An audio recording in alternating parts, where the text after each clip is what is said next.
Jain social group Gandhinagar દ્વારા 44મા સ્થાપના દિવસ હરિયાળું ગાંધીનગરના સંકલ્પ સાથે ઉજવાયો।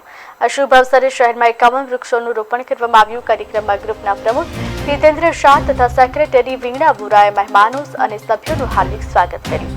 કાર્યક્રમમાં વિશિષ્ટ મહેમાનો તરીકે માનની ધારાસભ્ય રીટાબેન પટેલ, કોર્પોરેટર કૈલાસબેન સુતરિયા, હેમાબેન ભટ્ટ, કિંજલભાઈ પટેલ તથા પદમસિંહ ચૌહાણ ઉપસ્થિત રહ્યા। કાર્યક્રમ ધવલભાઈ શાહના સંકલન અને સહયોગથી સફળતાપૂર્વક સંપન્ન થયો। विशेष रूपे वाइस प्रेसिडेंट श्रीमती जागृतिबेन लाखानी और कुलदीप जैन तेज सहमंत्री हितेश शाह तथा खजानची नीलेशभाई एम शाह द्वारा मेहमानों वृक्षना छोड़ आपी स्वागत करवामां आव्युं। स्थानिकवासी जैन संघना प्रमुख रमेशभाई गांधी द्वारा उपाश्रय प्रांतमां वृक्षारोपण माटे आमंत्रित कराया। कार्यक्रमनी शरूआत लवकार मंत्रना पठनथी करवामां आवी। त्यारबाद विमानी दुर्घटनामां अवसान पामेला आत्माओनी शांति माटे प्रार्थना करवामां आवी। पूर्व मुख्यमंत्री विजयभाई रूपाणी याद करवामां આવ્યા। पूर्व प्रमुख मेहुल जोशी, कौशिकभाई शाह, रमेशभाई खाती द्वारा श्रद्धांजलि अर्पण करवामां आवी।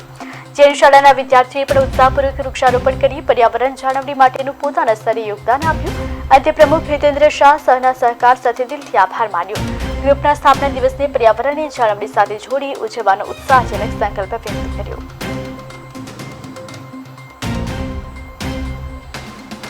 આજે તેનો 44મો સ્થાપના દિવસ ઉજવી રહેલો છે।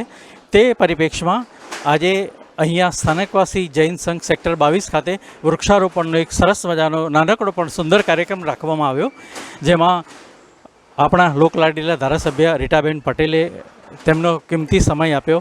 સાથે વોર્ડના તમામ કોર્પોરેટરો પણ હાજર રહ્યા અને અહીંયા આગળ અત્યારે 11 વૃક્ષોનું અહીંયા વૃક્ષારોપણ કરવામાં આવ્યું છે, જેની જતનની જવાબદારી સ્થાનિકવાસી જૈન સંઘ સેક્ટર 22એ લીધેલી છે। આ પ્રકારે જૈન સોશિયલ ગ્રુપ લગભગ આ વિસ્તારમાં 51 વૃક્ષોને વાવવાના ઈરાદા સાથે આગળ વધી રહ્યા છે। 11 વૃક્ષ સેક્ટર 22 દેરાવાસી જૈન દેરાસરમાં પણ ઉગાડવામાં આવી રહ્યા છે અને 11 વૃક્ષ સેક્ટર 21 દિગંબર જૈન દેરાસરની અંદર પણ ઉગાડવામાં આવી રહ્યા છે। આ રીતે જૈન સોશિયલ ગ્રુપે તેનો 44મો જન્મદિવસ વૃક્ષારોપણ કરીને સુંદર રીતે ઉજવ્યો છે। આજે તેનો 44મો સ્થાપના દિવસ ઉજવી રહેલો છે। તે પરિપ્રેક્ષમાં આજે અહીંયા